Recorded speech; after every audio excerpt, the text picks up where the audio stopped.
सबसे बड़ी मांग उठ रही है धर्मेंद्र प्रधान जी का इस्तीफा। बच्चों को क्या मिल जाएगा? जी भी धर्मेंद्र प्रधान जी का इस्तीफा मांग रहे हैं। वो एक राजनीति का मुद्दा ज्यादा बनता है, वो मेरा काम नहीं है। एज एन एजुकेटर मैं तो ये सोच रहा हूँ कि मेरे स्टूडेंट को क्या फायदा है। जैसे कि अभी नीट का पेपर लीक हुआ, पेपर जब लीक हो जाता है एक स्टूडेंट के लिए, उससे बुरी बात कोई नहीं हो सकती। क्या हम नहीं देखते हैं कि जब बच्चे पेपर देने जाते हैं तो उनके साथ उनके पेरेंट्स जा रहे होते हैं, धूप में खड़े रहते हैं बाहर। 2024 में ये सारा प्रकरण सामने आया था, बिहार में गिरफ्तारियां हुई और उसके बाद भी हमने सबक नहीं लिया। 2026 में फिर से वही चीज हुई है। तो सर लेकिन ये बार बार क्यों हो रहा है और ऐसी सिचुएशन में एक बच्चे को क्या करना चाहिए? मैं सभी बच्चों को सिर्फ ये कहना चाहता हूँ कि आपको हिम्मत नहीं हारनी। आई नो आपकी लाइफ चैलेंजिंग है। 22 लाख बच्चा जब पेपर देने जा रहा है, 22 लाख अगर फॉर्म भर रहा है और सीट है मुश्किल से मुश्किल 1 लाख की, प्रॉब्लम तो यहाँ है ना कि कॉलेजेस की कमी है, सीट्स की कमी है। Why don't we increase the number of seats in our medical colleges? Why don't we increase the number of medical colleges in our country? Revaluation सिर्फ एक लॉलीपॉप था। रीवैल्यूएशन को पूरी मीडिया ने ऐसा दिखाया था जैसे रीवैल्यूएशन ही बच्चों की समस्या का समाधान है, जबकि समस्या का समाधान वो कभी नहीं था। नमस्कार दर्शकों, मेरा नाम है श्रुति जैन और आप देख रहे हैं बतंगड़। स्वागत करते हैं आपका बतंगड़ की एक और पॉडकास्ट सीरीज में, जहां आज फिलहाल हमारे साथ एक ऐसी शख्सियत मौजूद है जो छात्रों के लिए आवाज उठाती रहती है और छात्रों को पढ़ाना ही उसका कर्तव्य समझती है। हमारे बीच मौजूद हैं वो शिक्षक जो छात्रों के प्रिय बन गए हैं और शायद इनका नाम भी इसलिए डियर सर है, जो डियरेस्ट हैं सभी छात्रों के। तो स्वागत करते हैं सर। आप सभी जानते होंगे डियर सर को। काफी सारी चीजें हम बता सकते हैं कि फिलहाल शिक्षा के क्षेत्र में भारत में कई सारी चीजें गलत चल रही हैं और उनको लेकर जो छात्रों की आवाज बने वो डियर सर बने। लेकिन हम यहाँ पर कई सारे सवाल करेंगे जो पेपर लीक हैं उसको लेकर कि आखिर क्यों ये समस्या बार बार हमारे देश में आ रही है, आखिर क्यों छात्रों के भविष्य के साथ यूं खिलवाड़ हो रहा है और इसके लिए जिम्मेदार और इसका सल्यूशन, सबसे मुख्य बात है कि इसका सल्यूशन क्या है। तो इस सभी को जानने के लिए आप जुड़े इस पॉडकास्ट से। सर सबसे पहला हमारा सवाल ये है, हाल ही में नीट पेपर लीक हुआ, लगभग 1 महीना बीता होगा, तो ये क्यों हो रहे हैं? सबसे पहले तो धन्यवाद श्रुति, इतने सुंदर शब्दों से आपने मेरा परिचय कराया।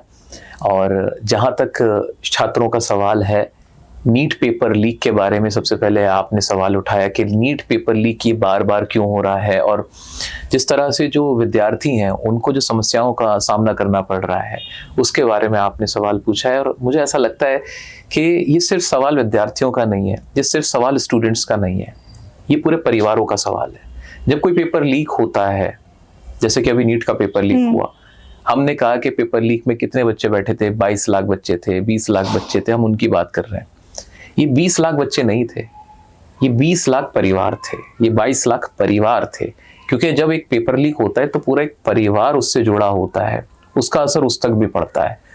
क्या हम नहीं देखते हैं कि जब बच्चे पेपर देने जाते हैं तो उनके साथ उनके पेरेंट्स जा रहे होते हैं, धूप में खड़े रहते हैं बाहर।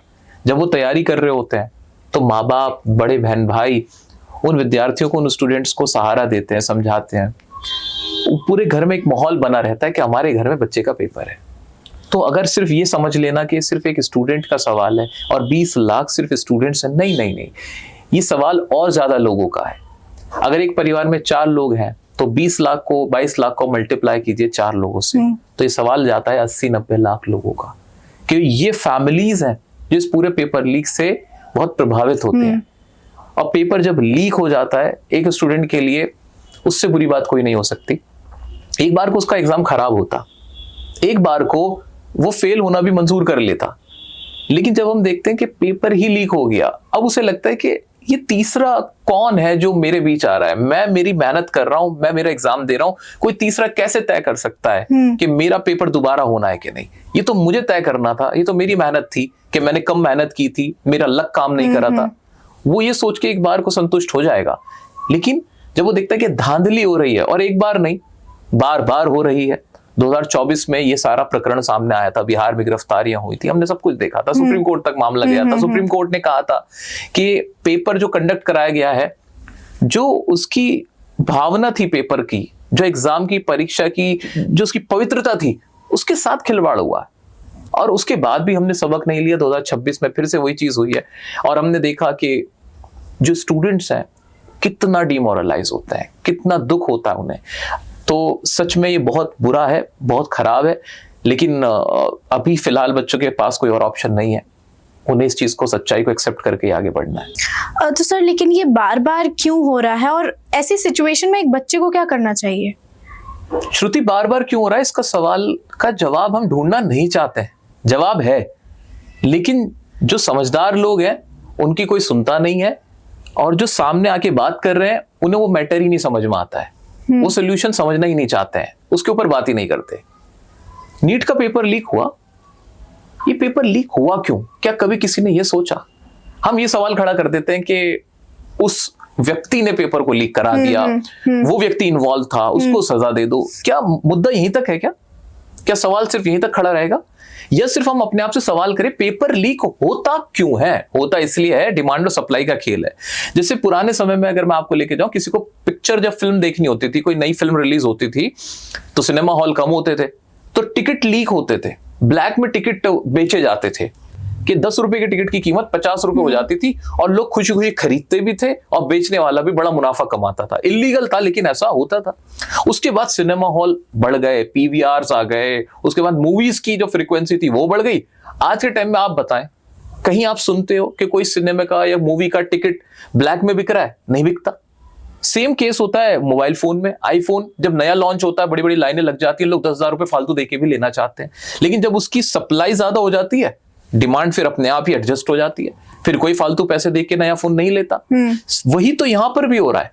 22 लाख बच्चा जब पेपर देने जा रहा है, 22 लाख अगर फॉर्म भर रहा है, और सीट है मुश्किल से मुश्किल 1 लाख, कॉलेज है ही नहीं इतने, तो क्या हमें ये नहीं सोचना चाहिए? क्या इसमें बहुत रॉकेट साइंस है कि प्रॉब्लम तो यहां है ना कि कॉलेजेस की कमी है, सीट्स की कमी है।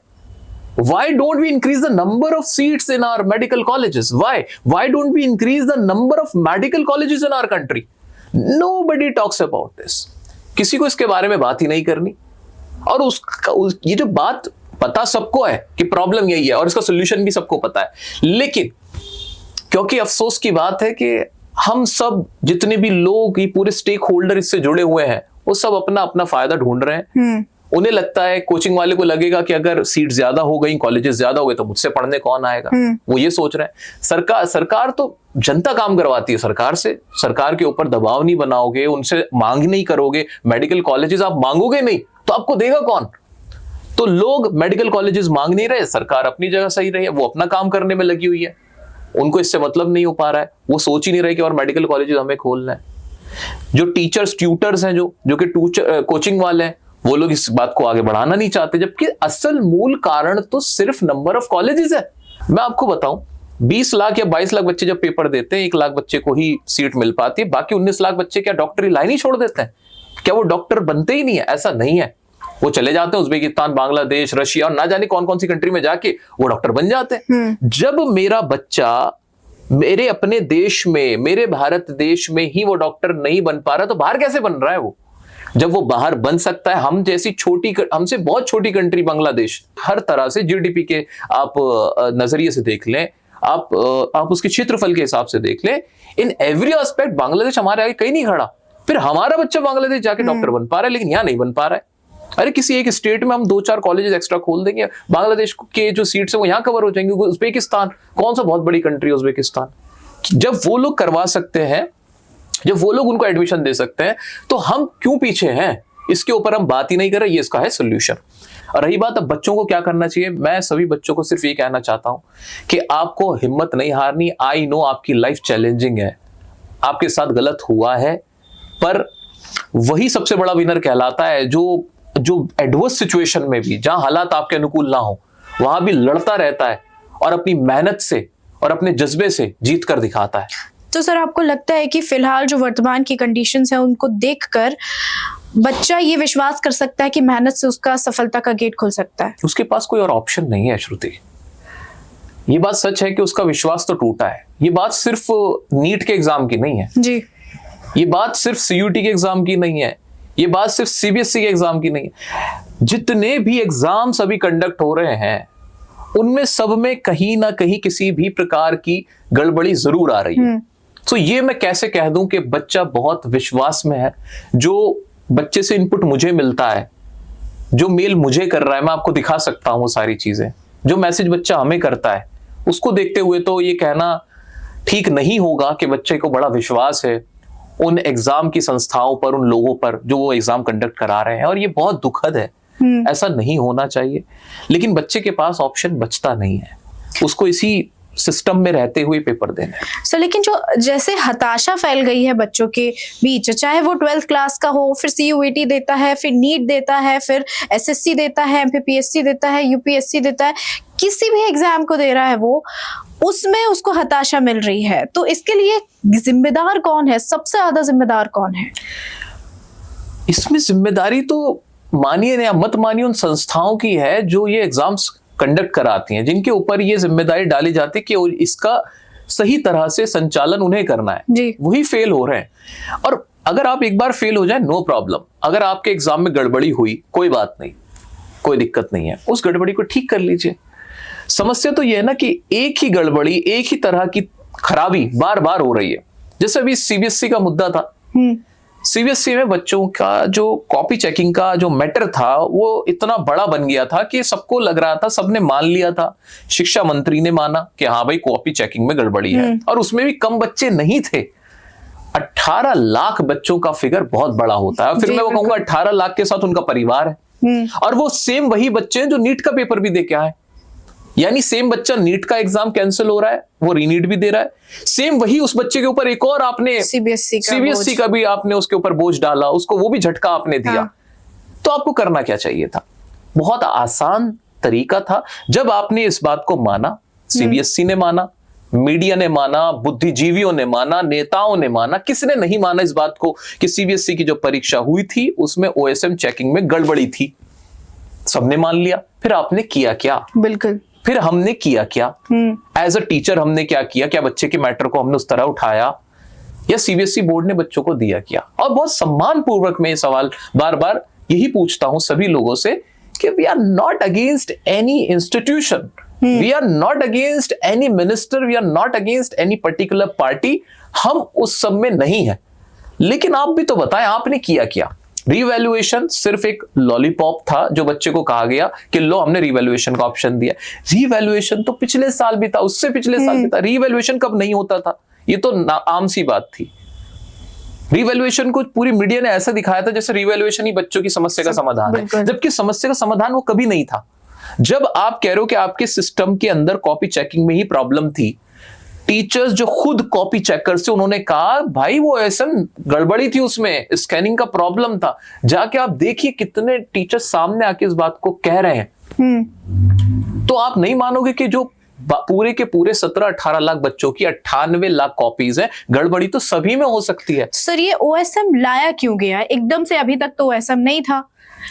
OSM के लाने में कोई बुराई नहीं है, बहुत ही मैं रिग्रेसिव माइंडसेट का होऊंगा अगर मैं कहूंगा कि OSM नहीं आना चाहिए था। No, we are with our country, we are with the new technology, हम उसके साथ हैं जी।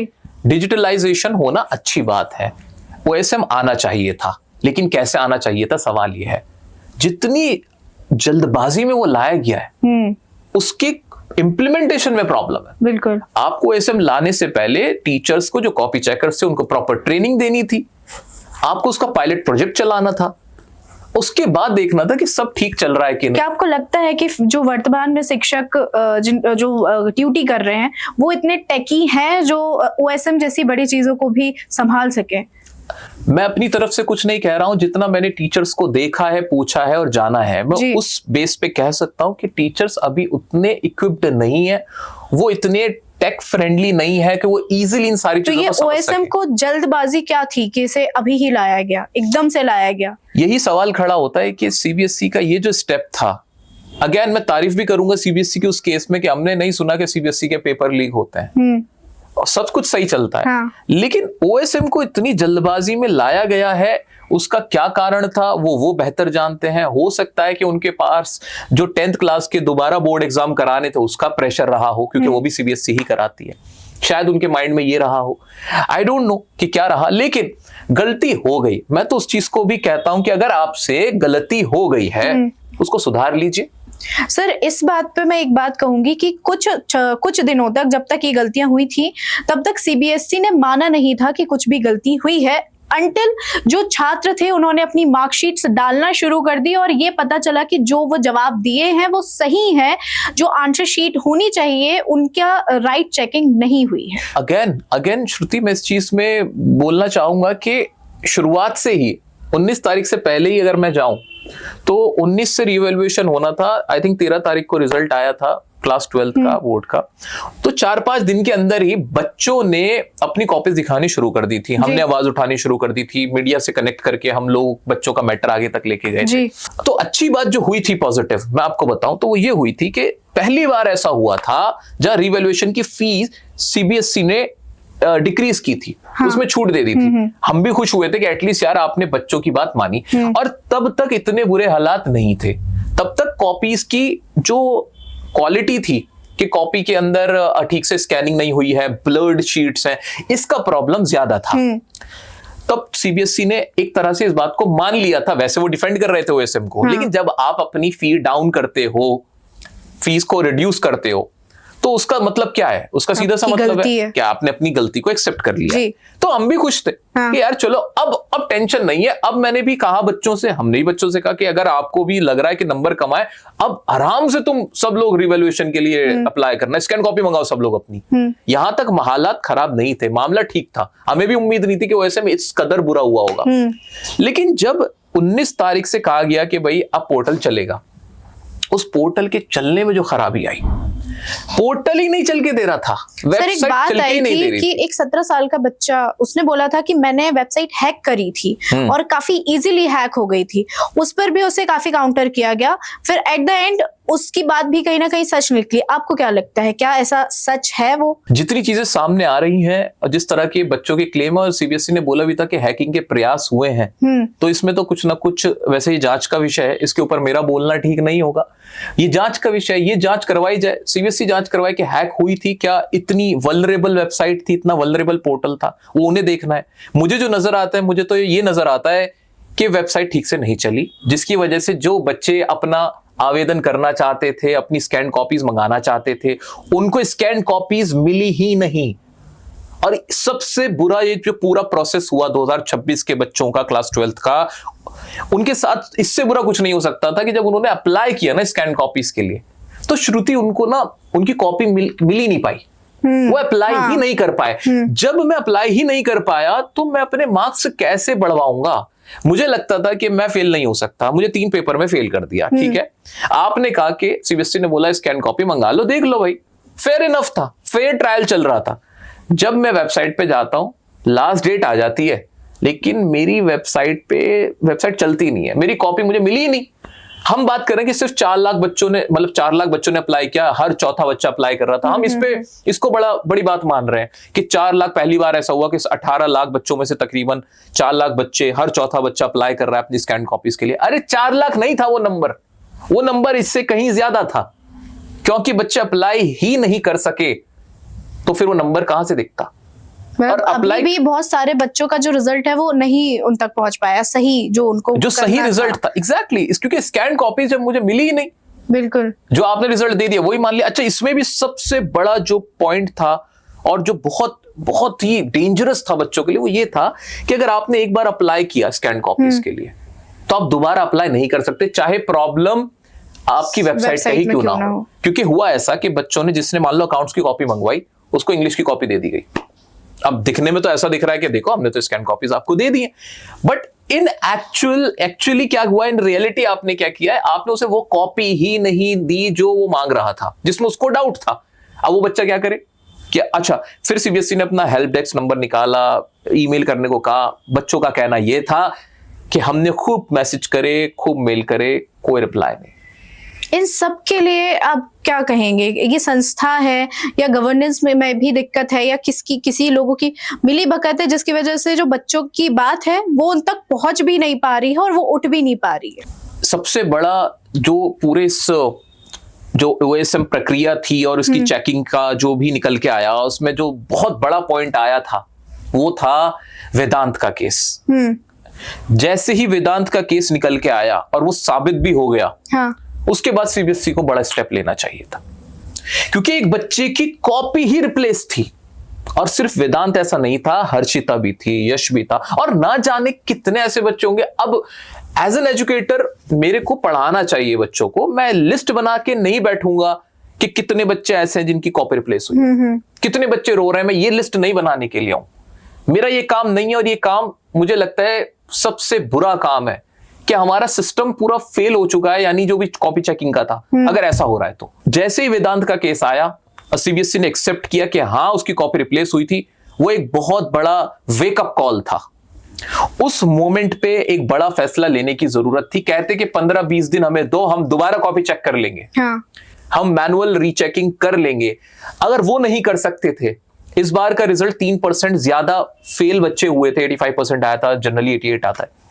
जो फेल्ड बच्चे थे, यूं कहा जाता, एटलीस्ट कह रहा हूं मैं कि इन जो फेल्ड बच्चे हैं, जो भी जिस सब्जेक्ट में फेल हो, उसकी हम मैनुअल रीचेकिंग कर देंगे। बिकॉज 12th के नंबर मैटर नहीं करते। ये बात मैं भी बता दूं आपको, भारत के अंदर आज हमारे देश में 12वीं कक्षा के जो मार्क्स हैं वो अंक इतने मायने नहीं रखते, क्योंकि अगर आपको कॉलेज जाना है तो सीयूईटी का एग्जाम, तो उसमें 12वीं के नंबर मायने नहीं रखते। अगर आपको कोई और कोर्स करना है तो उसमें भी नहीं, बस एक रह जाता है आपका जेई का क्राइटेरियन, जहां 75% मांगते हैं, सिर्फ एक उसके लिए मायने रखता है, वरना 12th के तो मार्क्स मायने ही नहीं रखते। तो अगर बच्चे के नंबर कम आए होते, वो ना रोता, वो ना बिलखता कि चलो मैं 85 एक्सपेक्ट कर रहा था, मेरे 75% आ गए, तो क्या ही बुरा है, कोई बात नहीं भाई, कौन सा मेरा एडमिशन रुक जाएगा। प्रॉब्लम सिर्फ दो लोगों को आई, दो तरह के बच्चों को आई। एक तो जो जेई के लिए क्वालिफाइड कर चुके हैं, 3000 के आसपास रैंक है, लेकिन वो यहां फेल हो रहे हैं, या उनका 75% नहीं बन पा रहा है। एक तो वो परेशान हुए। दूसरे वो बच्चे परेशान हुए जो लिटरली फेल ही हो गए, जिन्हें किसी सब्जेक्ट में या पूरी क्लास में ही फेल ही कर दिया गया। क्योंकि फेल होना, मानो या मत मानो, एक बच्चे के दिल से पूछो, बहुत शर्म की बात लगती है। सोसाइटी में रहते हैं, we are a social animal, और आज के जमाने में जहां सोशल मीडिया एंड एवरीथिंग, सारी चीजें इतनी ज्यादा है, वहां बच्चा अपने आप को फेलियर तो नहीं कहलवाना चाहता, वो भी 12वीं क्लास में सीबीएसई बोर्ड के अंदर। तो दो बच्चे सबसे ज्यादा परेशान हुए, जो फेल हुए, और जो जेई के लिए जिन्होंने क्लियर कर लिया है, अच्छी रैंक लेके आ गया, और 75% उनका नहीं बना।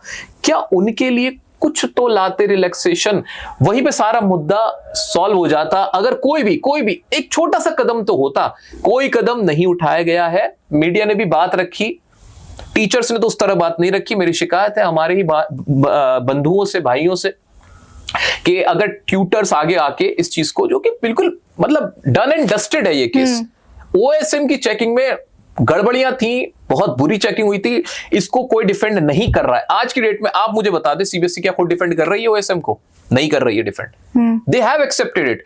क्या कोई भी इस चीज को कह सकता है ईमानदारी से दिल पे हाथ रख के कि 98 लाख कॉपीज जो चेक हुई हैं वो ठीक कॉपी चेक हुई हैं? क्या कसम खा के, अपने दिल पे हाथ रख के, अपने बच्चों का चेहरा सामने ला के बोल सकता है कोई? ऐसा नहीं हुआ है। अगर ऐसा हुआ होता तो बच्चे रोते बिलखते, इतनी चिट्ठियां ना लिखते मुझे।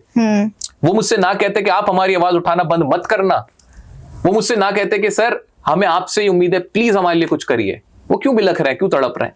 मैं कोई राजनीति से जुड़ा हुआ व्यक्ति नहीं हूं, मैं आज से पहले नहीं बोलता इन मुद्दे पे इतना ज्यादा, बट यहाँ सवाल सिर्फ स्टूडेंट्स का है। आज स्टूडेंट्स की बात का सोल्यूशन निकल जाए, मैं आपको इस मुद्दे पे कहीं बोलता हुआ नहीं दिखूंगा।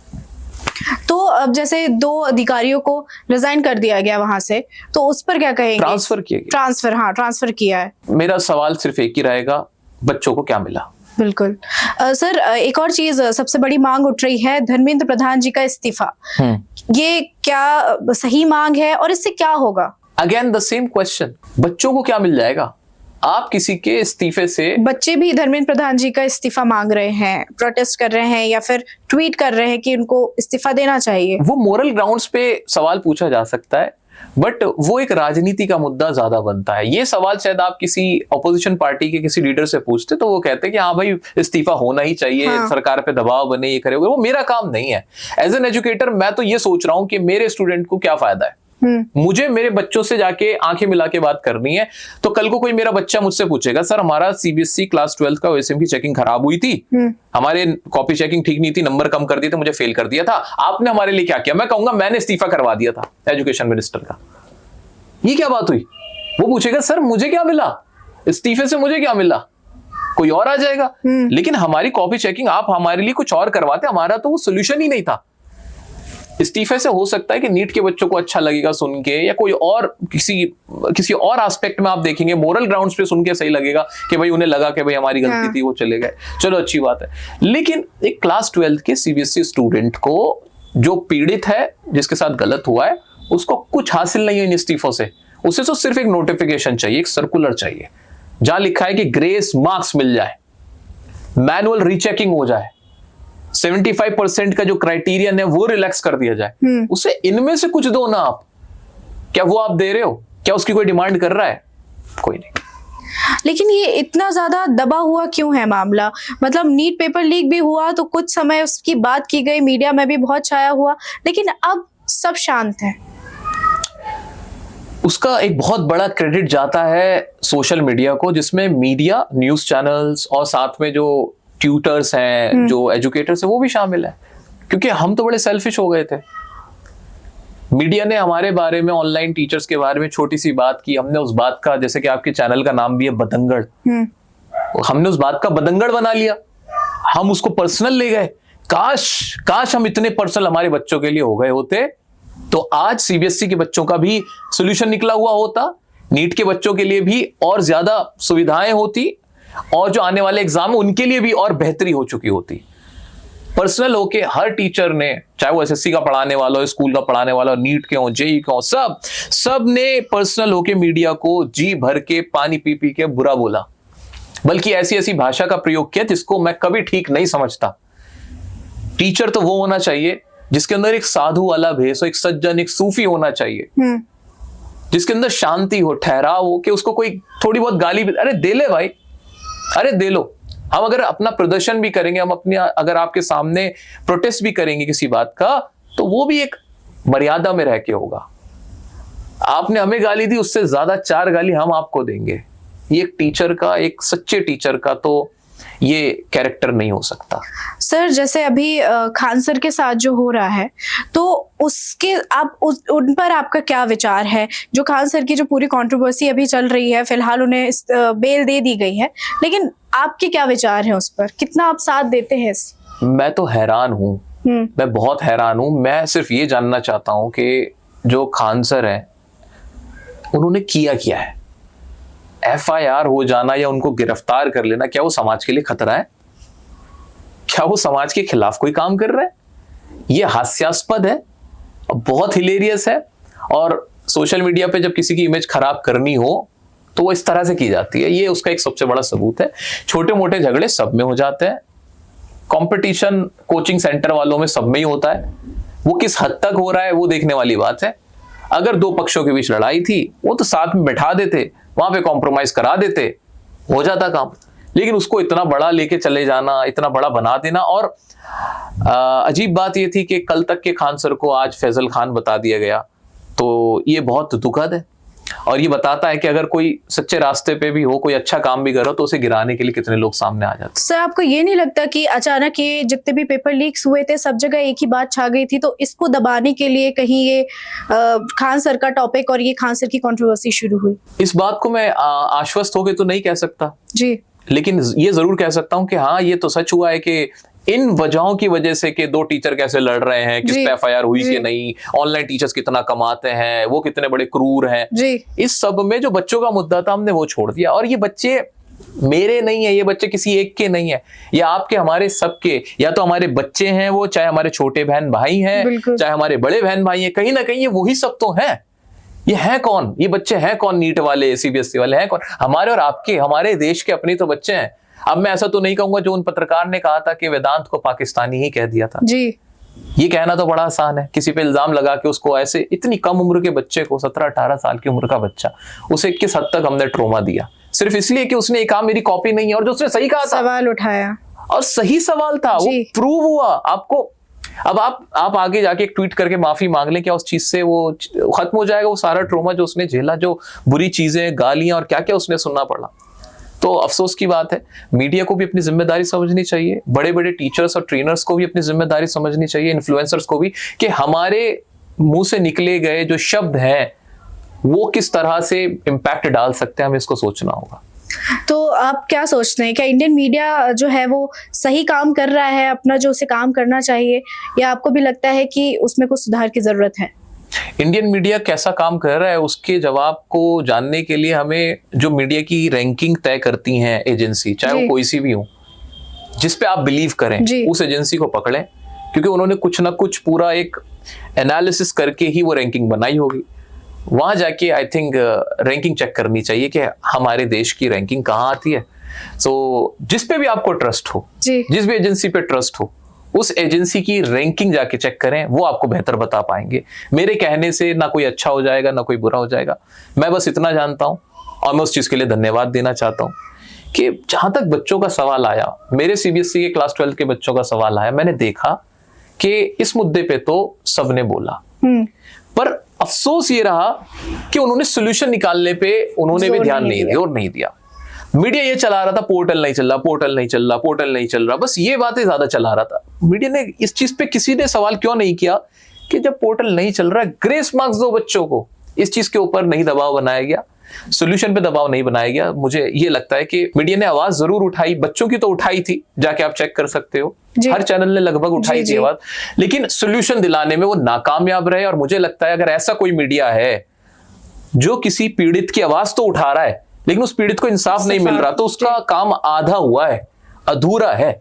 सो मैं आपके इस बतंगड़ चैनल के माध्यम से भी कहना चाहूंगा कि उन मीडिया को भी ये चाहिए, उन जर्नलिस्ट को भी चाहिए कि अभी बच्चों को आपने आधा काम किया है, उनको इंसाफ दिलवाएं, उनके मार्क्स दिलवाएं, उनका सोल्यूशन करवाएं, तब आपका काम पूरा होगा। सर, जो एनटीए है इसको 2019 में बनाया गया था, ये कितना आवश्यक था इंडियन एजुकेशन सिस्टम के लिए? एनटीए को जो जिम्मेवारी दी गई थी, बनाया गया था कि भाई पहले जो यूजीसी कंडक्ट करता था, if I am not wrong, इस तरह के एग्जाम जो होते थे, तो उसकी जिम्मेदारी कम करने के लिए, रिस्पॉन्सिबिलिटी थोड़ी हल्की करने के लिए एनटीए का गठन किया गया, जिसका उद्देश्य था कि जो बड़े एग्जाम है, खासतौर से सीयूईटी, नीट, उनको कंडक्ट कराया जाए। लेकिन अब तक का जो एनटीए का सफर रहा है वो बहुत कंट्रोवर्सी से भरा हुआ है, जहां पे हम देखते हैं कि एग्जाम ही ठीक से कंडक्ट नहीं हो रहा। सीयूईटी वाले, आप उनका दुख अगर सुनेंगे तो उनके अलग दुखड़े अपने, लेकिन होता क्या है कि कोई आवाज उठाता नहीं है, उठती है आवाज तो कुछ सोल्यूशन होता नहीं, इसलिए ऐसा लगता है कि नहीं सब चंगा है।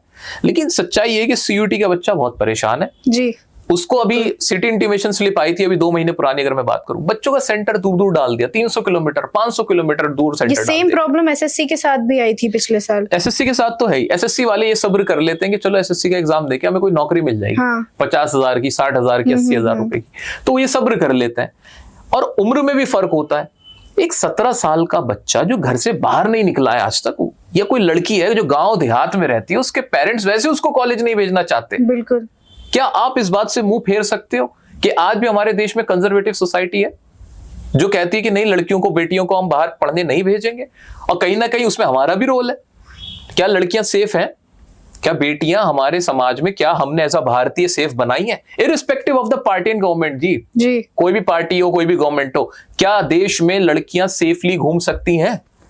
उस देश में जहां 17-18 साल की लड़की को कोई कॉलेज ही नहीं भेजना चाहता, वहां हमने उसके आगे एक इतना बड़ा बैरियर बनाया कि आपको 300 किलोमीटर दूर जाना है, और एक दिन नहीं, चलो एग्जाम की डेट कुछ इस तरह से होती कि एक दिन गए, सारे पेपर दिए, आ गए, ऐसा भी नहीं है, उसे बार बार जाना है। ये हाल है सीयूईटी वाले बच्चों का। और फिर वहां सेंटर में जाके हर साल का हो चुका है, अभी भी 28 तारीख का पेपर पोस्टपोन किया, फिर हर बार पोस्टपोनमेंट होता है सीयूईटी के पेपर। आपका एक साल में एक बार होने वाला पेपर है, आपको नहीं पता कि कौन सी डेट में क्या है। अगर कोई फेस्टिवल था, पहले नहीं पता था कि आप, बिल्कुल सही बात है कि एक साल में एक बार होने वाला एग्जाम भी अगर अच्छे से नहीं हो पा रहा है तो फिर क्या काम कर रहे हैं। मैं ऐसा नहीं कहता कि किसी भी संस्था के ऊपर जिम्मेदारी नहीं होती हो, बड़ी जिम्मेदारी है 20 लाख 15 लाख 18 लाख बच्चों का पेपर कराने की, लेकिन आपके पास सारे रिसोर्सेज अवेलेबल, बिल्कुल आपके पास पर्याप्त समय बनाया ही इसलिए गया है कि आप इसको अच्छे से कर सके कंडक्ट। अब अगर वो ये काम करने में असमर्थ है तो सवाल तो उठेंगे।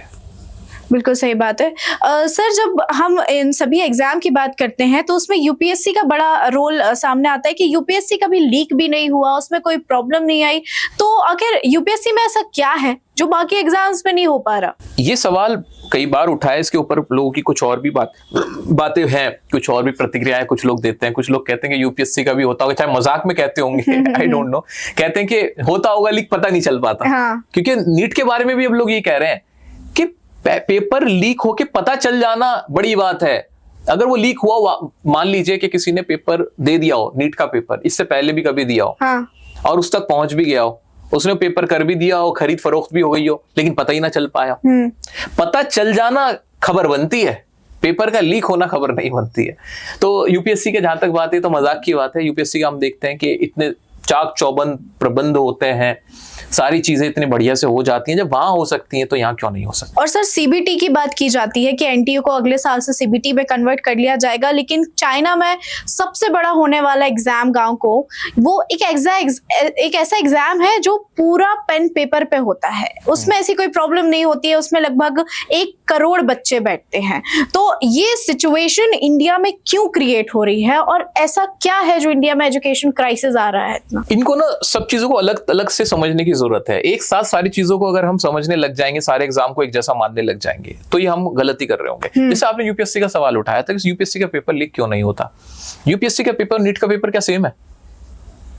नीट एक एंट्रेंस एग्जाम है, एक एग्जाम दो, नंबर लाओ, एडमिशन मिलेगा, सीट मिल जाएगी। क्या यूपीएससी का प्रिलिमिनरी देने के बाद मैं अफसर बन जाऊंगा? नहीं, उसके चरण है जी, 3 चरण है जी। पहले प्री दोगे, मेंस दोगे, उसके बाद इंटरव्यू दोगे, उसके बाद फिर कहीं जाके आपका क्यूमुलेटिव सिलेक्शन होगा। सो मैं कैसे नीट और यूपीएससी को एक जगह रख दूं? बिल्कुल। सो यहां बैठ के कुछ भी बोल देना ठीक नहीं होता। मैं आपसे बात कर रहा हूं, मैं एक जिम्मेदारी के साथ मुझे बात करनी है। तो यूपीएससी के लिए थोड़ा आसान है, या इस तरह के पेपर जिनमें स्टेप वाइज आपके पेपर के लिए जाते हैं, उनमें लीक होने का सवाल नहीं बनता है। क्योंकि कितना लीक कर लोगे, प्री लीक कर लोगे, मेंस लीक कर लोगे, इंटरव्यू कैसे लीक करोगे? सही बात है। तो वो चीज हमें समझनी होगी कि हम यहाँ बैठ के सिर्फ कुछ भी ना बोले। तो जब एक एग्जाम कंडक्ट करने की बात आती है तो हमें यह देखना होगा कि उसमें 2 तरह के प्रॉब्लम्स हैं।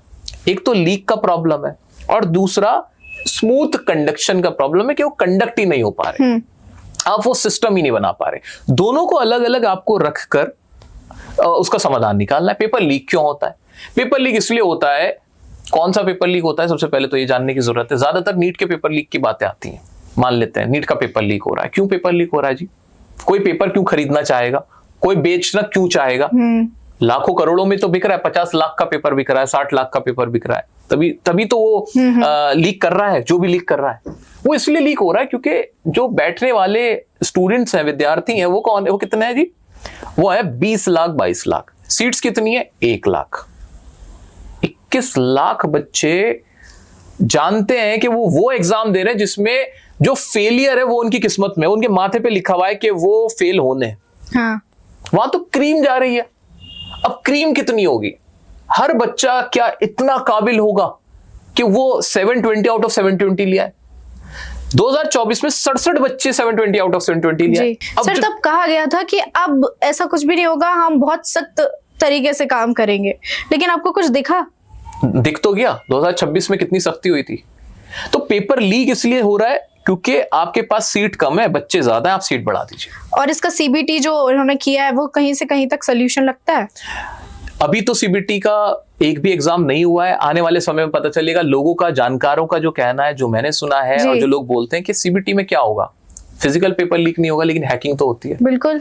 कंप्यूटर सिस्टम में जो चीज है पहले से हो सकता है कि उसको पता चल चुकी हो। जब सीयूईटी में भी कुछ एरर्स आए थे जिसकी वजह से फर्स्ट स्लॉट कैंसिल करने के बाद उनको सेकंड स्लॉट में शिफ्ट किया गया था, तो ये सिचुएशंस भी आ सकती हैं। सीयूईटी में जो हो रहा है अगर उसकी ठीक से जांच हो जाए तो सीयूईटी के जो मैटर है वो इतनी बड़ी बड़ी बातें सामने आएंगी कि आपके और हमारे लिए विश्वास करना मुश्किल हो जाएगा।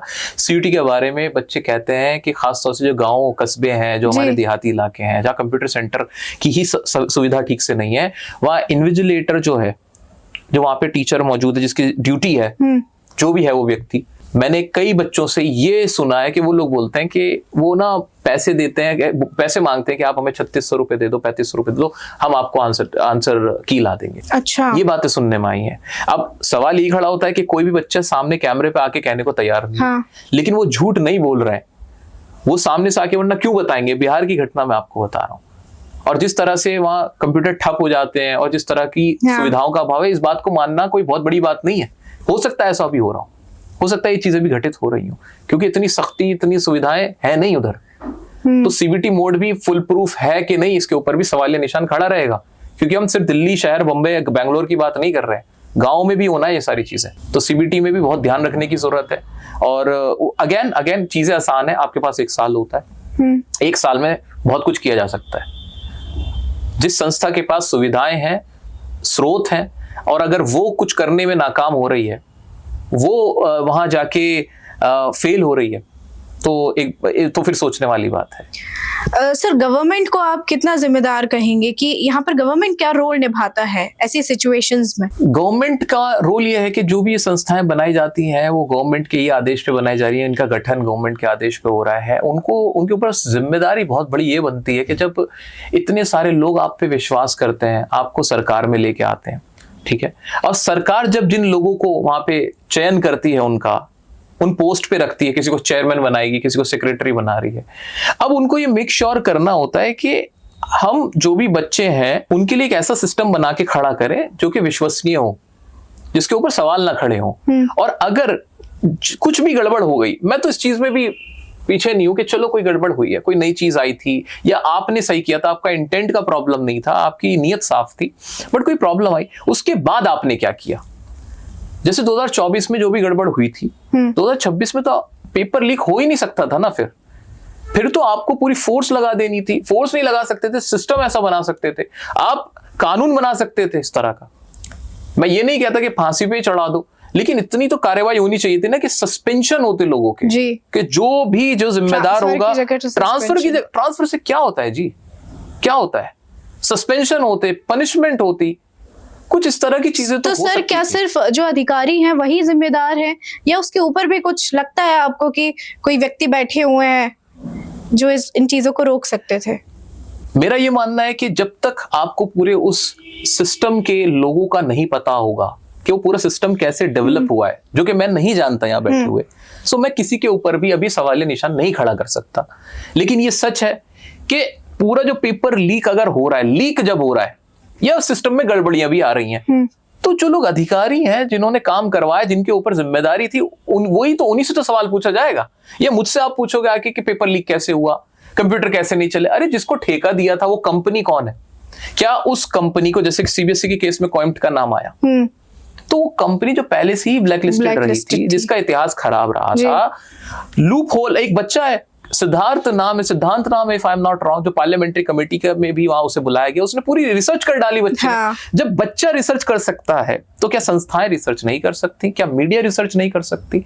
एक बार आप देखिए किसको कॉन्ट्रैक्ट दे रहे हैं, किसको टेंडर दे रहे हैं। ये ऐसा नहीं कि दोस्ती यारी है, यहां दोस्ती यारी नहीं चल रही कि मैंने आप पे विश्वास किया और आपने मेरा विश्वास तोड़ दिया, पेपर लीक कर। ये कोई एक्सक्यूज नहीं बन सकता। आप एक कंपनी है, मैं आपको दोस्त की तरह नहीं लूंगा, मैं तो आपसे सख्ती से बात करूंगा कि आपको ये काम ऐसे ही करना है, अगर नहीं काम होता आपके ऊपर आजीवन प्रतिबंध लगाएंगे, आपके ऊपर ये पनिशमेंट होगी, आपका ये ऐसा कुछ होते हुए नहीं दिखता है। ऐसा कुछ नहीं होता, इससे लोगों के हौसले बुलंद है। ऐसे ही हमने केस में देखा था, एसएससी के केस में भी यही हुआ था। वहां भी एक ऐसी कंपनी को, अगर मैं टीसीएस के अलावा जो दूसरी कंपनी थी, तो सर इसको ये नहीं कह सकते कि अब पहले प्राइवेटाइजेशन की वजह से जो प्राइवेट कोचिंग्स हैं वो पैसा बनाने में लगी हुई थी, अब सरकार भी एजुकेशन से पैसा बनाने में लगी हुई है। मैं पूरे विश्वास के साथ ये तो नहीं कह सकता कि सरकार पैसा बनाना चाह रही होगी। कोई भी सरकार ये तो नहीं चाहेगी कि वो बच्चों से फॉर्म बार बार भरवाए और अपने ऊपर इतना बड़ा कलंक ले ले के पेपर लीक होगा। सो ये तो बहुत एक इमोशनल स्टेटमेंट है। लेकिन ये जरूर है कि सरकार को जो या जो संस्थाएं हैं उनको जो कदम उठाने चाहिए, जो सख्ती दिखानी चाहिए थी अधिकारियों पे, जिन कंपनीज के साथ टेंडर फाइनलाइज हो रहे हैं उन पे वो सख्ती नहीं दिखाई गई। और उसके बाद भी जब कोई गलत घटना हो गई, जैसे सीबीएसई के केस में देखा, मैं बार बार एक ही मासूमाना सवाल है, मेरा बड़ा इनोसेंट क्वेश्चन है कि जब सब मान रहे हैं कि पेपर में गलती हुई चेकिंग में, बच्चों को मिला क्या? सोल्यूशन नहीं दे रहे हो आप कह रहे हो यस हम बच्चों के साथ हैं, कैसे साथ हो आप? बिल्कुल सही बात है। मेरा तो पूरा करियर खराब हो गया, हुआ ना खराब। मैं चाहे बच्चे से देखो कितना ही झूठ बोल दूं, कितना ही छुपा लूं कि नहीं बेटा कुछ नहीं होता, 12वीं के नंबर, उसका आत्मविश्वास हिलता है जी।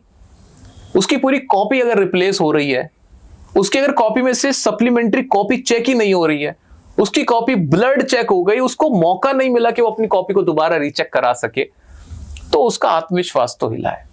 तो गलती होने के बाद भी आपने उसको कैसे टैकल किया, वो मैटर करता है, जो मुझे लगता है कि हमारी संस्थाओं ने, सरकार ने नहीं किया। बहुत से लोग ये बोल रहे हैं कि आत्मनिर्भर भारत है, तो अब आप सरकारी चीजों को छोड़कर आप अपने ऊपर ध्यान दीजिए, स्किल बिल्ड कीजिए और काम कीजिए।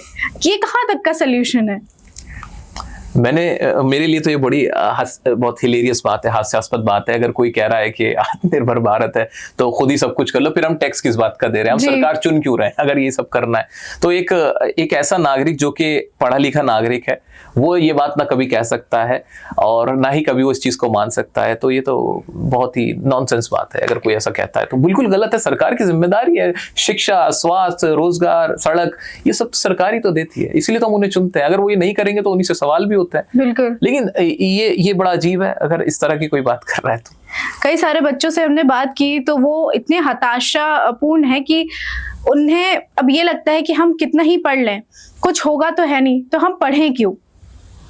नहीं, खैर ऐसा मेरा बिल्कुल मानना नहीं है। देखो, आप सोने की चमक को कितना ही छुपा लें, हीरे की चमक को कितना ही छुपा लें, वो चमकता हुआ दिखता ही है जी। हो सकता है कभी धूल जमी होगी कहीं पे तो वहां नहीं, लेकिन धीरे धीरे बच्चों का विश्वास जो है वो इतना ज्यादा डगमगाने लगा है कि वो चाहते हैं कि हमें कोई शॉर्टकट मिल जाए, हम कुछ और तरीके से पैसा कमा ले, कुछ और कर ले, लेकिन पढ़ाई में हम अपना समय लगाते हैं, अपना पैसा लगाते हैं और उसके बाद उन्हें मिलता क्या? मैं बच्चों से एक रिक्वेस्ट करना चाहूंगा, ये मेरी उनसे एक निवेदन है कि बच्चा, ये नेगेटिव माइंडसेट आपका होना लाजमी है। I do understand your point, but at the same time I would suggest you not to give your hope. चीजें इतनी भी बुरी नहीं है, चीजें बेहतर होंगी। Hope for the best. और हम लोग अभी जिंदा हैं, हम मरे नहीं हैं। हम आपके लिए जिस हद तक हो सकता है आवाज शुरू से लेकर अंत तक उठा रहे हैं, और आपको भी अपना जो भी आपका कंसर्न है वो शांतिपूर्वक तरीके से सामने रखना है। और मुझे उम्मीद है कि आप जीवन में बहुत बेहतर करोगे। तो ये नकारात्मकता है, आपको इस नकारात्मकता का शिकार नहीं होना है। मुझे अभी भी भरोसा है हमारे देश में, हो सकता है कुछ लोग ऐसे हैं जो गलत पॉलिसी बना रहे हैं, गलत उसका इंप्लीमेंटेशन कर रहे हैं, लेकिन बहुत से ऐसे लोग भी होंगे जो अच्छा काम भी कर रहे होंगे। हमें उनकी मेहनत को भी एकदम खत्म नहीं करना है, उन्होंने भी मेहनत की ही होगी, कर ही रहे होंगे। तो मेरी उन सरकार में, जो उन संस्थाओं में लोग बैठे हैं जो अच्छा काम कर रहे हैं, मैं उनमें उनसे लोगों से भी मिला हूं जो अच्छा काम भी कर रहे हैं। ऐसी बात नहीं है, हम इतने नकारात्मक नहीं हो सकते। तो हमें उनका भी भरोसा, उनको भी भरोसा दिलाना है, उन पे विश्वास करना है और उनसे अपनी बात को और जोर देके करना है, कहना है कि प्लीज आप हमारे लिए कुछ कीजिए। सो उम्मीद पे कायम रहना है and I hope for the best. Sir, इसमें सबसे बड़ा रोल कोचिंग निभाती है, लेकिन एक कोचिंग माफिया जो टर्म है वो पूरे में सर्कुलेट हो रहा है, इस पर आपके क्या विचार हैं? क्या है ये कोचिंग माफिया? आपको जानकर बड़ी हैरानी होगी कि हमारा देश इकलौता ऐसा है पूरी दुनिया में जहां कोचिंग इंडस्ट्री में भी यूनिकॉर्न कंपनीज जी, जहां पे जितना कितना बताते हैं 50,000 करोड़। जी जी। पूरी दुनिया में कहीं ऐसा नहीं है। आप फिनलैंड कहते हो, आप यूएस की बात करते हो, वो तो लिटरेसी रेट में, एजुकेशन में हमसे बहुत आगे। लेकिन कहीं पे भी कोचिंग इंडस्ट्री ऐसी नहीं है कि किसी एंट्रेंस एग्जाम की तैयारी कराने वाली कोचिंग संस्था 500 करोड़ कमा रही है, 1000 करोड़ कमा रही है, या किसी जॉब की तैयारी कराने वाली कंपनी है या कोई संस्था है, इंस्टीट्यूट है, वो 500 करोड़ 1000 करोड़ कमा रही है। ऐसा कहीं नहीं, जानते हो आप? क्या ये अजीब नहीं है? बाकी देशों में क्या, जैसे यूएस की मैं बात करूं, वहां पे यूडेमी है, हाँ, और उस तरह के कोर्सेरा है, वो लोग बड़े यूनिकॉर्न है, बड़े जाइंट्स हैं। जानते हो पढ़ाते क्या है, सिखाते क्या? वो कोडिंग सिखा रहे हैं, वो स्किल बेस्ड कोर्सेज सिखा रहे हैं, और हाँ, वो सारा टर्नओवर वहां से आ रहा है और सारा रेवेन्यू वहां से जनरेट कर रहे हैं। तो क्या हमें एक बार बैठ के सोचना नहीं चाहिए? ये पॉइंट तो है सोचने का, like food for a thought है कि हमारे देश में ऐसा क्यों है कि सिर्फ कोचिंग, किसी कॉलेज में एडमिशन कराने के लिए 500 करोड़ की कंपनी बनी खड़ी है, किसी एक नौकरी कराने के लिए कोई कह रहा है आ जाओ मेरे पास, मैं तुम्हें नौकरी करवा दूंगा। ऐसा क्यों हो रहा है? क्योंकि जो हमारा स्कूल सिस्टम है वो ऐसा हो चुका है कि गवर्नमेंट स्कूल से पढ़कर लोगों को लगता है, और जो कि शायद काफी हद तक सच भी है, कि वहां से पढ़ के आप कोई एग्जाम नहीं निकाल सकते, वहां से पढ़ के किसी बड़े कॉलेज में नहीं जा सकते। बहुत रेयर बच्चे होते हैं जो वहां से निकल के कर पाते। कोचिंग सेंटर को माफिया कहने से पहले हमें ये भी तो देखना होगा कि जो सरकारें वो क्या काम कर रही है। आपने माफिया बनने क्यों दिया?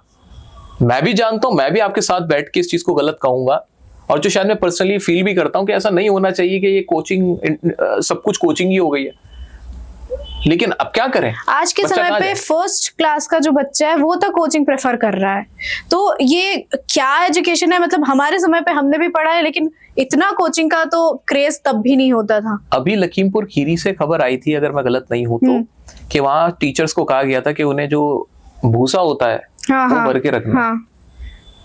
टीचर्स को ये काम दे गया था।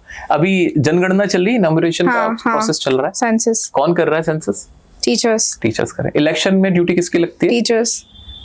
कोरोना में ड्यूटी किसकी लगी थी? टीचर्स। जब सारी चीजें टीचर्स कर रहे हैं तो टीचिंग अब करेंगे। बिल्कुल। Point to be noted here is if you just put your all the teachers in some other work other than teaching, तो फिर रिजल्ट्स कहां से आएंगे?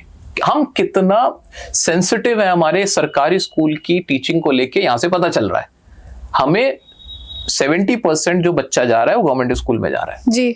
हमें हमारे गवर्नमेंट स्कूल का जो स्टेटस है उसको बेहतर बनाना है, उसका इंफ्रास्ट्रक्चर बेहतर बनाना है, वहां के टीचर्स की क्वालिटी को अच्छा बनाना है। सीबीएसई का मैं हर बार सुनता रहता हूं, मैं तो जुड़ा रहता हूं स्कूल के स्टूडेंट से। अभी ये वाला करिकुलम आ गया है, ये वाली किताब चेंज कर दी, ये वाला कोर्स चेंज कर दिया, अब एग्जाम में ये वाले क्वेश्चंस आएंगे, एंड अगेन बच्चा तो वही है। किताबें बदलने से बच्चा नहीं बदल जाएगा, सॉरी टू से। आप ग्राउंड रियलिटी से बहुत दूर हैं सर जी। आप कहते हैं हम बच्चे को सोचने का मौका देंगे, एनईपी बना देंगे, कर देंगे। आपको कुछ नहीं बनाना था। मैं कह रहा हूं बेसिक किताबें रखें स्कूल्स के अंदर, बिल्कुल बेसिक किताबें रखें, कोई सी भी उठा के लाके रख दे किताब। आप अपना टीचर्स पढ़ाने का ढंग अच्छा करते हैं जी। आप स्मार्ट बोर्ड पे क्यों नहीं आए अब तक? आपकी क्लासेस में क्या एयर कंडीशन फैसिलिटीज है? गवर्नमेंट डिपार्टमेंट जहां पे बड़े बड़े अफसर बैठते हैं, हर जगह एयर कंडीशन है जी। स्कूल्स क्यों नहीं है? कई सारे हमने खुद स्कूल देखे हैं जहां बच्चे तपती धूप में चद्दर के नीचे पढ़ रहे हैं, और ये हालत सिर्फ हमारे यहाँ के मतलब छोटे छोटे गांव के तो छोड़िए, बड़े बड़े शहरों के जो सरकारी स्कूल्स हैं उनकी ये हालत है। मुझे आप एक बात का जवाब दे दें, किसी सरकारी स्कूल के अंदर क्लासेस में आपको एयर कंडीशन नहीं दिखेगा, लेकिन उस प्रिंसिपल के ऑफिस में कैसे होता है एयर कंडीशन? जिस दिन वो प्रिंसिपल बिना एसी के रहना बैठना सीख गया ना, जिस दिन वो प्रिंसिपल बिना एसी के रहना सीख गया उस रूम में, उस दिन क्रांति आएगी।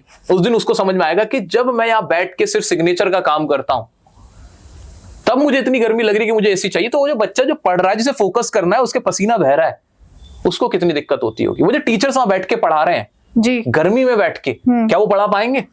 तो ये चीज हमें समझनी होगी कि विद द टाइम हम कर क्या रहे हैं। हमें हमारे स्कूल का इंफ्रास्ट्रक्चर बेटर करना है, टीचर्स को इक्विप्ड करना है, क्लासरूम्स को इक्विप्ड करना है। इस पर वोट नहीं मिलते, ऐसा नहीं है? आपको लगता है कि ये एक मुख्य मुद्दा है? क्योंकि जब भी चुनाव किए जाते हैं तो शिक्षा मुद्दा नहीं होता या अस्पताल मुद्दा नहीं होता।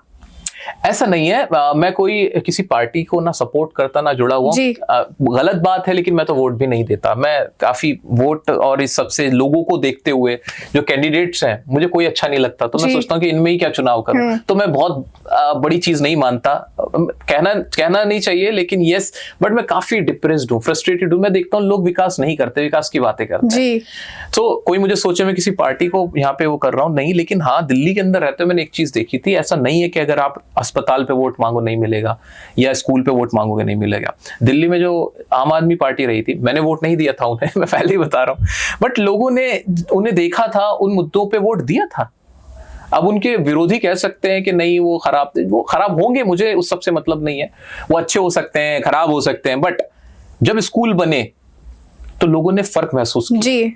इस बार भी अगर वो पार्टी हारी भी है तो 1% का डिफरेंस है, ऐसा नहीं उन्हें एकदम नकार दिया गया है, ऐसा नहीं हुआ है, बल्कि उनके साथ क्या क्या हुआ था वो सभी जानते हैं। सो ऐसा नहीं है कि वोट नहीं मिलता, लेकिन हाँ, वो लोगों की भी जिम्मेदारी है, नेताओं से ज्यादा तो लोगों की जिम्मेदारी। आप क्यों नहीं मांगते स्कूल? बिल्कुल। आप क्यों अपने बच्चे के लिए शिक्षा नहीं मांगते हो? तो तो आपको सवाल करना चाहिए। आप अगर नहीं मांगोगे कोई नहीं देगा। मतलब हम सभी गलतियों का टोकरा भी सरकार के ऊपर नहीं फोड़ सकते, क्योंकि जनता को भी जागरूक होना बहुत आवश्यक है। एग्जैक्टली। अभी भी जैसे अगर कुछ भी होता है, पेपर लीक होता है, तो ऐसा लगता है मानो न्यू नॉर्मल हो चुका हो और लोग अब आवाज उठाना ही बंद कर दिए। अगर आप शिक्षक है तो आप आवाज उठा रहे हैं। जो व्यक्ति है जो बहुत ज्यादा पीड़ित है, वो कुछ छात्र थे जिन्होंने आवाज उठाई, लेकिन बाकियों का क्या? बाकी कहाँ हैं और अभी वो क्या कर रहे हैं कि उनको ऐसे मतलब हताशापूर्ण हो गए हैं, या उन्होंने सोच लिया कि ये सरकार ऐसी ही है या ये काम ऐसे ही है जो होते रहेंगे? अफसोस की बात है, लेकिन मैंने देखा है कि लोग सेल्फिश हैं। हर कोई सेल्फिश बन चुका है, अपना अपना सब सोच रहे हैं। अब चाहे वो टीचर्स हो, चाहे वो और लोग हों, जो मैंने देखा और महसूस किया है, किसी को बच्चों की नहीं पड़ी, ऐसे ही जनता को भी किसी की नहीं पड़ी। आज मैं अगर किसी के लिए आवाज उठाऊंगा और मेरे ऊपर किसी भी प्रकार की गलत कार्रवाई हो जाती है, या मेरे बारे में कोई कुछ उल्टा सीधा करने लगता है, कितने लोग हैं जो मुझे बचाने आएंगे? कितने लोग हैं जो मुझे सेव करने आएंगे? क्या कोई गारंटी दे सकता है इस चीज की? नहीं।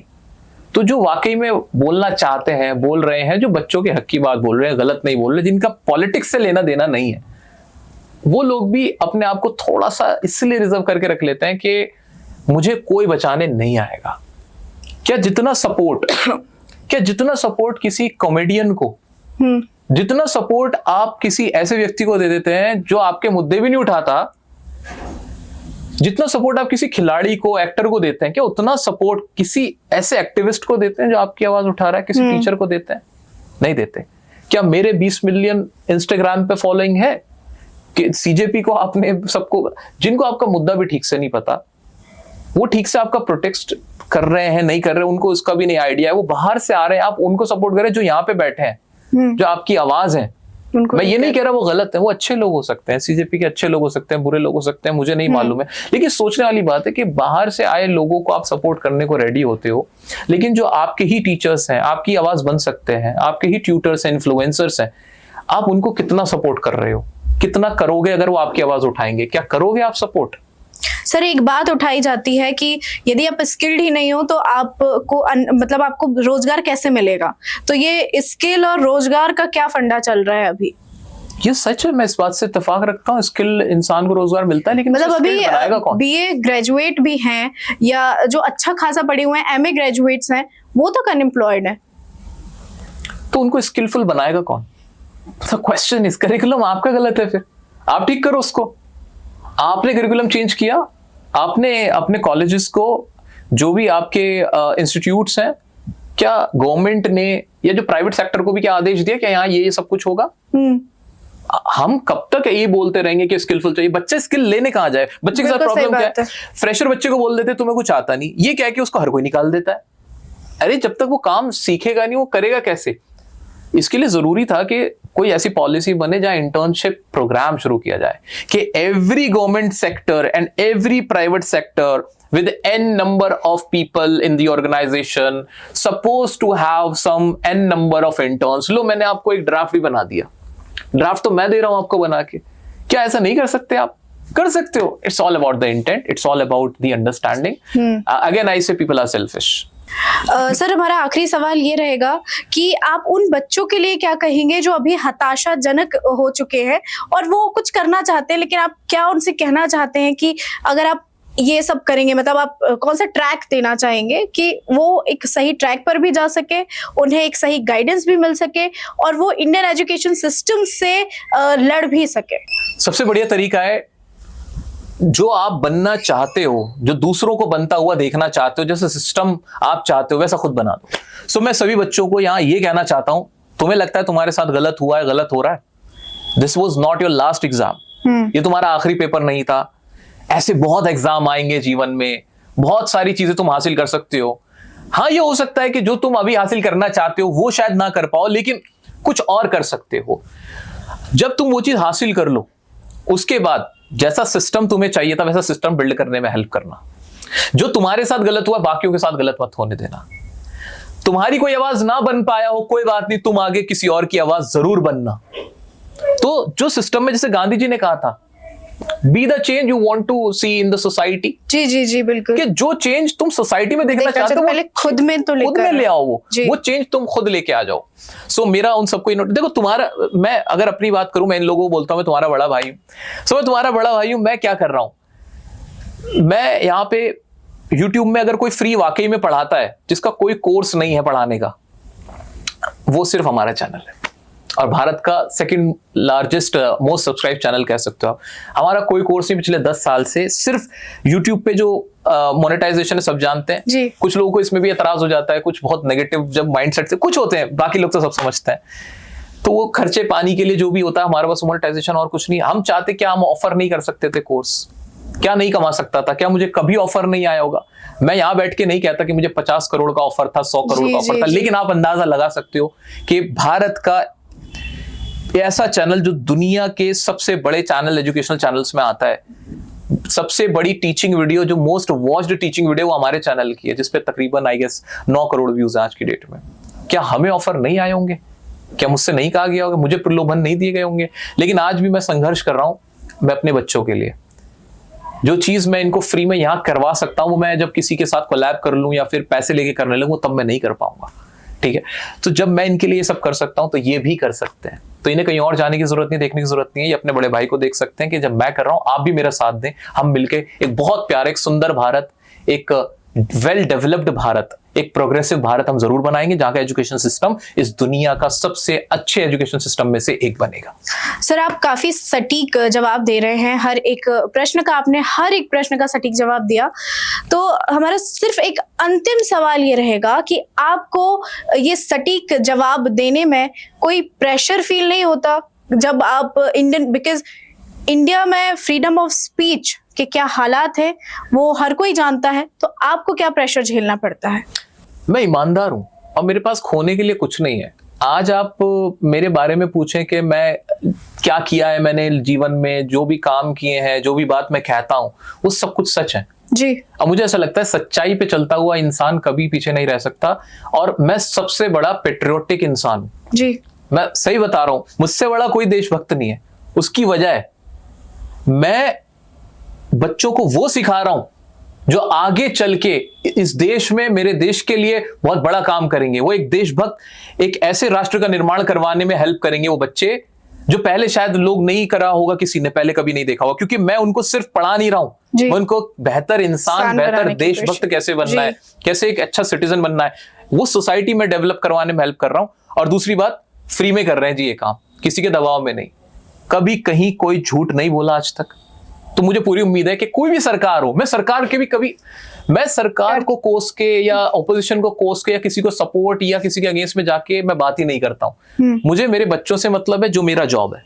जिस दिन मैं पॉलिटिशियन बनूंगा उस दिन पॉलिटिक्स करूंगा, जिस दिन मैं डॉक्टर बनता वो डॉक्टर बनता। मेरा सपना था डॉक्टर बनना, मैं चाहता था। तो anyway, what I mean to say, अगर मैं एक्टर बनता तो मैं एक्टिंग करता। मैं यहाँ एजुकेटर हूं, मैं एजुकेशन की बात करूंगा, स्टूडेंट की बात करूंगा, और मैं किसी को ना गाली देने के लिए प्रमोट करता, ना किसी को वायलेंस के लिए मैं इंसाइट करता। तो मुझे डर नहीं लगता, because I am the real patriotic person. So इसलिए ना, जो भी बातें होती हैं साफ होती हैं, एकदम पानी की तरह क्लियर होती हैं।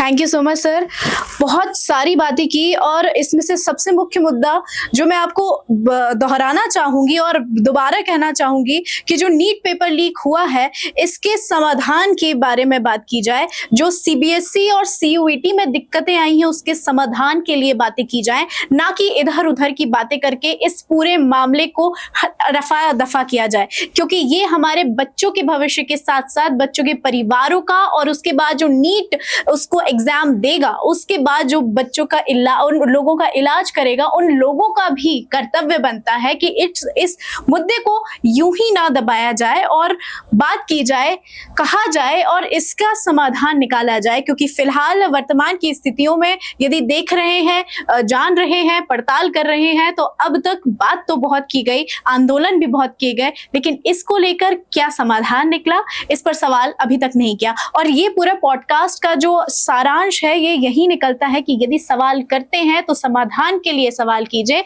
ना कि केवल सवाल करने के लिए सवाल कीजिए। धन्यवाद। मैं हूं श्रुति जैन, आप देख रहे थे बतंगड़।